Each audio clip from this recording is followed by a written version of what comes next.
Hello my dear friends, എന്തൊക്കെയുണ്ട് വിശേഷം? കുറേ ദിവസങ്ങളായിട്ട് നമ്മൾ വീഡിയോ ഒന്നും ഇടാറില്ല. നമുക്ക് കുറച്ച് സമയത്തിൻ്റെ പ്രശ്നങ്ങളുള്ളതുകൊണ്ട് ഇടായിരുന്നത്. ഇന്ന് ഞാനൊരു കുക്കിംഗ് വീഡിയോ ആയിട്ടാണ് എത്തിയിരിക്കുന്നത്. ഒരു ടിഫിൻ സാമ്പാർ എന്ന് വെച്ചാൽ നമുക്ക് രാവിലത്തെ ഇഡലിക്കും ദോശയ്ക്കൊക്കെ ഉപയോഗിക്കാം. പെട്ടെന്ന് ഉണ്ടാക്കാൻ പറ്റും. ഭയങ്കര സിമ്പിളാണ്. അപ്പോൾ അതിന് നമ്മൾ കുറച്ച് തുവരപ്പരിപ്പെടുത്ത് വെള്ളത്തിലിട്ടു. അതിലേക്ക് കിഴങ്ങും കൂടെ അരിഞ്ഞു വെച്ച് നമ്മൾ കുക്കറിൽ വേവിച്ചെടുത്തു. അതിന് ശേഷം ഒരു 3-4-5 ഫിസിലടിച്ചോട്ടെ കേട്ടോ, നന്നായിട്ട് വെന്തോട്ടെ. അതിലേക്ക് കുറച്ച് ഒരു ചീനച്ചട്ടിയിൽ എണ്ണ ഒഴിച്ച് അതിലേക്ക് കുറച്ച് ഉലുവ ഇടുന്നു.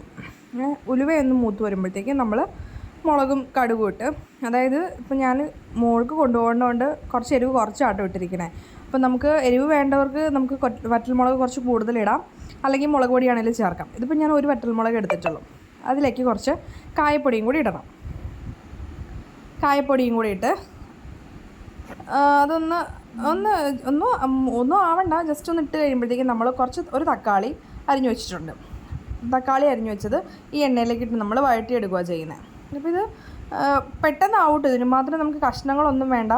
കഷ്ണങ്ങൾ വളരെ കുറച്ച്, നമുക്ക് ഇഡലിക്കൊക്കെ നല്ല അടിപൊളിയാട്ടോ ഇത്. ടിഫിൻ സാമ്പാർ എന്ന് പറയും.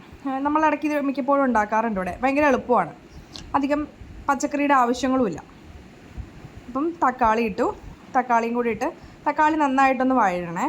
തക്കാളി നന്നായിട്ടൊന്ന് വഴന്ന് കഴിയുമ്പോഴാണ് നമ്മൾ വേവിച്ച് വെച്ചിരിക്കുന്ന പരിപ്പ് അതിലേക്ക് ചേർക്കണേ. അപ്പോൾ തക്കാളി ഒരുവിധം നന്നായിട്ട് വഴന്നു വന്നു. അതിലേക്ക് നമ്മൾ ഈ വേവിച്ച് വെച്ചിരിക്കുന്ന പരിപ്പ് ഉരുളക്കിഴങ്ങും കൂടെ ചേർത്തു. നമുക്ക് ഇതിനൊപ്പം ശകലം മഞ്ഞപ്പൊടിയും കൂടി ഇടാം കേട്ടോ, വേവിക്കുമ്പോഴോ അല്ലെങ്കിൽ ഇതല്ലാതെയോ നമുക്ക് മഞ്ഞപ്പൊടി ഇടാവേ. അപ്പോൾ നമുക്ക് ഇച്ചിരി കായത്തിൻ്റെ കുറവ് തോന്നിയുകൊണ്ട് ശകലം കായപ്പൊടിയും കൂടി ഇട്ടു. നന്നായിട്ട് തിളയ്ക്കണം. അതിലേക്ക് നമ്മൾ മല്ലിയില ഇട്ടിട്ടുണ്ട്. നന്നായിട്ട് തിളച്ച് കഴിയുമ്പോഴത്തേക്കും നമ്മുടെ ടിഫിൻ സാമ്പാർ റെഡി. നമുക്ക് ഇഡലിക്കോ ദോശയ്ക്കോ എന്തിനു വേണമെങ്കിലും ഉപയോഗിക്കാം. എല്ലാവർക്കും ഇഷ്ടമായെങ്കിൽ ലൈക്ക് ചെയ്യുക, ഷെയർ ചെയ്യുക, സബ്സ്ക്രൈബ് ചെയ്യുക. താങ്ക്